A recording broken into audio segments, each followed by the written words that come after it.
चलिए इसी बीच एक डेटा और आपके लिए लेकर आते हैं। 2025 में सिप का AUM, इस पर अभी बातचीत हो रही थी, किस तरीके से बढ़ता हुआ नजर आया 2025 में SIP का AUM। आपकी स्क्रीन पर डेटा अगस्त की अगर बात करें 15.18 लाख करोड़ ये AUM देखा गया था SIP का। और उसके बाद अगर सितंबर का महीना देखें हम तो 15.52 लाख करोड़ हुआ, ये थोड़ी सी बढ़त इसमें देखी गई। अक्टूबर में आए तो इसी में थोड़ी सी गिरावट देखी गई, सितंबर के मुकाबले 15.25 लाख करोड़ का जो है AUM यहाँ पर SIP का नजर आया। उसके बाद अगर देखें नवंबर के महीने में फिर से बढ़ता हुआ नजर आया, जितना सितंबर में था उतना ही पहुंचता हुआ दिखाई दिया 15.52 लाख करोड़। और दिसंबर की अगर बात करें तो दिसंबर में तो अचानक से भरोसा काफी ज्यादा निवेशकों का बढ़ा, जिस पर हम लगातार बात भी कर रहे हैं। 16.63 लाख करोड़ का निवेश जो है AUM जो है यहाँ पर बनता हुआ नजर आया। वहीं अगर दिसंबर 2025 में इक्विटी फंड्स में किस तरीके का निवेश आया है, अलग अलग फंड की कैटेगरी में कैसा निवेश आया है, उस पर नजर डालें तो देखिए सबसे टॉप पर फ्लेक्सी कैप फंड का नाम है, जो हमारे सभी एक्सपर्ट्स नए निवेशकों को सुझाते हैं, न्यू इन्वेस्टर्स को सुझाते हैं। फ्लेक्सी कैप फंड में दिसंबर 2025 में 10,000 करोड़ से ज्यादा का निवेश देखा गया है। दूसरे नंबर पर सेक्टोरल थीमेटिक फंड्स की अगर बात करें 946 करोड़ का निवेश इनमें देखा गया। उसके बाद अगर मैं मिड कैप फंड्स की बात करूं तो मिड कैप फंड्स के लिए अभी मैं कह भी रही थी कि फ्लेक्सी कैप के बाद सबसे ज्यादा भरोसा मिड कैप फंड्स में लोगों का नजर आया है। 4,176 करोड़ का निवेश यहाँ पर देखा गया। लार्ज कैप फंड की बात करें तो यहाँ पर भी 1,572 करोड़ का निवेश देखा गया। स्मॉल कैप फंड्स की बात करें तो इनमें 3,824 करोड़ का निवेश देखा गया। Large and mid cap category की बात करें, जो अभी सर सुझाव भी रहे थे हमारे एक व्यूअर को, तो उसमें 4,093 करोड़ का निवेश देखा गया। ELSS फंड की बात करें अगर टैक्स स्लैब चेंज होने के वजह से जो है थोड़ी सी मात खाता हुआ ये फंड जो है नजर आया है, -718 करोड़ का जो है यहाँ पर निवेश देखा गया है। वैल्यू और कॉन्ट्रा फंड की बात करें अगर, ये भी कैटेगरी है जो हमें काफ़ी देखने को मिलती है हमारे जो व्यूअर्स हैं उनके पोर्टफोलियो में। इसकी अगर बात करें 1,088 करोड़ का निवेश इसमें देखा गया। मल्टी कैप कैटेगरी ये भी नए निवेशकों को सुझाई जाती है, जैसे कि विकास सर ने भी सजेस्ट किया था मल्टी कैप में अगर नए इन्वेस्टर हैं तो निवेश कर सकते हैं। 2,255 करोड़ का निवेश इसमें दिसंबर 2025 में देखा गया। फोकस्ड फंड की बात करें जो बहुत ही फोकस्ड स्टॉक्स में निवेश करते हैं, 1,057 करोड़ का निवेश इसमें। और डिविडेंड यील्ड फंड्स की अगर बात करें तो -254 करोड़ का निवेश इसमें देखा गया। ELSS फंड और डिविडेंड यील्ड फंड की हालत काफी खराब रही। हालांकि फ्लेक्सी कैप जो है हर बार की तरह एक निखरता हुआ उभरता हुआ नजर आया है। सर गिरते इक्विटी मार्केट में भी फ्लेक्सी कैप पर इतना भरोसा जो है क्यों बढ़ रहा है निवेशकों का? और मैं तो फ्लेक्सी कैप के साथ मिड कैप का भी सवाल इसमें जोड़ना चाहूंगी कि इन दोनों कैटेगरीज पे इतना भरोसा क्यों बढ़ता हुआ नजर आया? देखिए, फ्लेक्सी कैप में आप सबसे अच्छी ब्यूटी क्या होती है कि फंड मैनेजर के पास पूरी पूरी फ्रीडम और फ्लेक्सिबिलिटी है कि वो लार्ज कैप में कितना पैसा लगाना है, मिड में कितना लगाना है, स्मॉल में कितना लगाना है, वो अपनी रेशियोज खुद डिसाइड कर सकते हैं। और अगर आप देखें क्योंकि अगर फंड मैनेजर निवेशकों को ये बोल रहे हैं कि मार्केट में valuation mid cap small cap में थोड़ी सी स्ट्रेच्ड है, तो लार्ज कैप की तरफ अपना रुझान रखें। और जब उनको खुद ही फंड मैनेज करने के लिए फ्रीडम मिल गई तो जाहिर सी बात है वो अपना पैसा जो था वो ज्यादातर, अगर आप देखें बहुत सारे फ्लेक्सी कैप फंड में 65-70% तक जो है लार्ज कैप फंड्स लेके बैठे हैं फंड मैनेजर्स। वही एक रीजन है कि फ्लेक्सी कैप फंड ने अच्छा परफॉर्म किया।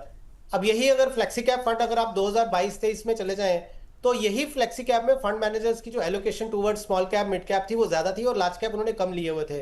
तो ये जो एक डायनामिकली उसको मैनेज कर रहे हैं फंड मैनेजर्स, वो एक बहुत बड़ा रीजन है कि जो रुझान है वो फ्लेक्सी कैप की तरफ चला जाता है और वो परफॉर्मेंस में दिख रहा है। देखिए, एक जो कैटेगरी ऑफ फंड्स है फ्लेक्सी कैप, वो ऐसी कैटेगरी है जिसने अपने आप को प्रूव किया है लगभग पिछले कितने सालों से, year on year her market condition में प्रूव किया कि बाकियों के सामने उसकी आउट परफॉर्मेंस रहती है। तो मान लीजिए कहीं पे रिटर्न 5% की है तो ये 8 दे देगा, अगर कहीं पे -6 की है तो ये -1 दे देगा। सो रिलेटिव आउट परफॉर्मेंस रहती है इस कैटेगरी की। वही एक रीजन है कि निवेशकों का जो रुझान है वो फ्लेक्सी कैप की तरफ बढ़ते जा रहा है। इनफैक्ट सर जो हमारा आज का पोल है, जो हमने पोल डाला था कि नए निवेशकों के लिए कौन सी फंड कैटेगरी SIP शुरुआत करने के लिए अच्छी रहेगी, उसमें भी सर मैक्सिमम वोटिंग अब तक 48% वोटिंग जो है फ्लेक्सी कैप फंड पे ही देखने को मिल रही है।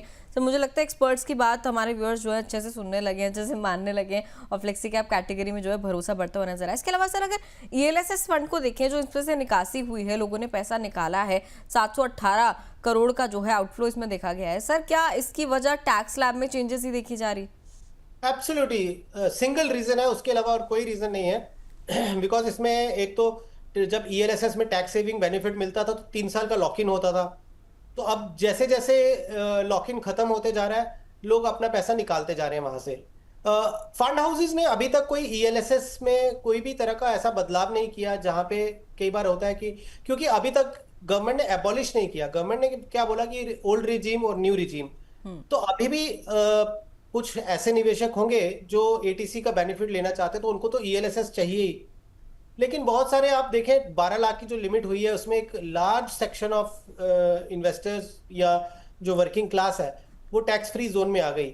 अब उनको टैक्स की रिक्वायरमेंट नहीं है, टैक्स सेविंग की रिक्वायरमेंट नहीं है। अगर नहीं है तो फिर ईएलएसएस में जाहिर सी बात है वो नहीं करेंगे। तो एक तो उसका इनफ्लो भी कम हो गया, और जहां जहां पे 3-3 साल कंप्लीट होते जाएंगे वैसे वैसे वहां से वो फंड्स निकलते भी जाएंगे। ठीक है सर। सर इसी डेटा में कैटेगरी लार्ज कैप, जो कि एक्सपर्ट्स अमूमन तौर पर हमारे निवेशकों को, हमारे व्यूअर्स को डेली शो के हमेशा ही सजेस्ट करते हैं कि लार्ज कैप में अपना निवेश रखें रखें रखें, चाहे लंबी अवधि का समय है चाहे कम अवधि का समय। हालांकि कम अवधि में तो इक्विटी में निवेश की सलाह ही नहीं होती, लेकिन लंबी अवधि में भी लार्ज कैप को ज़रूर आप तवज्जो दें ताकि आपके पोर्टफोलियो में एक स्टेबिलिटी रहे। लेकिन ये जो अभी हमने डेटा दिखाया है इसके मुताबिक लार्ज कैप में काफ़ी कम निवेश जो है देखा गया, 1572 करोड़ का केवल निवेश इनमें देखा गया। सर इसको आप कैसे देख रहे हैं? क्यों निवेशकों का रुझान जो है लार्ज कैप की ओर नहीं बढ़ रहा है? क्या वजह है, क्या कमी है वो कि लोग लार्ज कैप को उस तरीके से कंसिडर नहीं कर रहे हैं जिस तरीके से उन्हें करना चाहिए?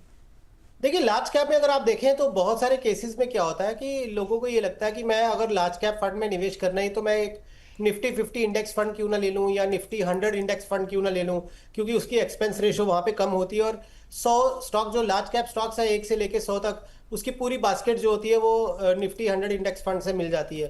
तो बहुत बार लार्ज कैप जो फंड कैटेगरी है उसका पैसा जो होता है वो चला जाता है आपका इंडेक्स फंड्स में, क्योंकि एक्सपेंस रेशो कम होगी तो 5-7 साल में रिटर्न में उसका एक रीजनेबल डिफरेंस नजर आना शुरू हो जाता है। हालांकि there are few funds large cap में जिन्होंने अपने बेंचमार्क को बीट भी किया है। आईसीआईसीआई लार्ज कैप ने अच्छे से कंसिस्टेंसी से परफॉर्म किया, निपॉन इंडिया लार्ज कैप ने अच्छे से परफॉर्म किया।